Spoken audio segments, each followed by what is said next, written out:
lahat, sumayin niyo po biyaya, pag-ibig, kapayapaan ng ating Panginoon. May dala po akong biyaya. Alam niyo po ba yun? Amen?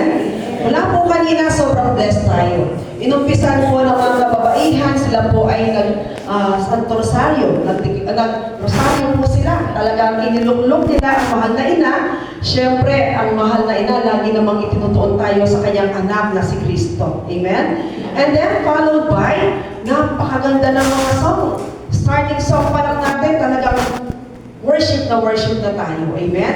Eh syempre, lalong napaganda pa yan ang gagaling ng ating music ministry, ang gagaling ng ating mga magaganda, guwapong music ministry, at ang galing din ng nag-lead ng ating prayer, ang nag-lead sa atin into worship, ang ganda po at ang galing din ng moderator, at ang gaganda at ang gagwapo niyong lahat dahil mga anak tayo ng ating Panginoon. Amen? Kung bakit sabi ko may dala akong blessing? Kasi kung naramdaman niyo yung powerful presence ni Lord at nakipag-participate kayo through our worship, surely na blessed na po kayo. Ang sabi po sa Psalm 107 verse 20, ipinadala niya ang kanyang mga salita at ang lahat ng nakinig ay gumaling. Kaya lahat po ng nakinig mula kaninang umpisa pa lamang ang salita ng Diyos, iniluklok natin sa kanyang trono sa ating Bible enthronement. Surely, hindi lang po ritual ang ginawa natin. Tama po ba? Alam niyo po ba that every time we sing the song, Lord Jesus, we enthrone you, we proclaim you are King. Alam niyo po ba na dapat bago kayo pumunta dito, naka-enthrone na si Lord at hindi lang yung ritual na dinadala dito? Amen? Amen. Come Lord Jesus and take your place. Saan ang nakapwesto si Lord? Sa puso, hindi sa muso. Sabi mo sa katabi mo, sa puso, hindi sa muso. Amen?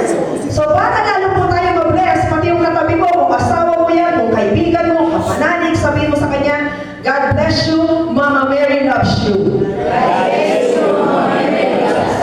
Amen. And so now, lalo po tayo mabless. Month of October, as we are celebrating the month of our dear Mama Mary, our Blessed Mother, October 7 is the feast of the Holy Rosary. Kaya buong month po ng October sa kanya po natin inaalay o ino-offer. Amen?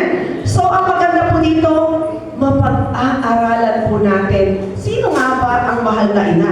Ano nga ba ang role niya sa buhay natin? Tama lang ba na nagsasanto Rosario tayo every decade, kabisado natin, pero lip services, pwede nga makatulugan, tapos pag nakatulugan mo, kung saan mo natapos, babalikan mo?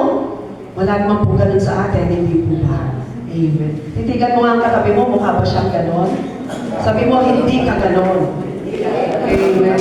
So, our topic for today is about Mama Mary, dear Mama Mary. Why dear Mama Mary? Ano ako? Kasi she is so dear to us. Mahal natin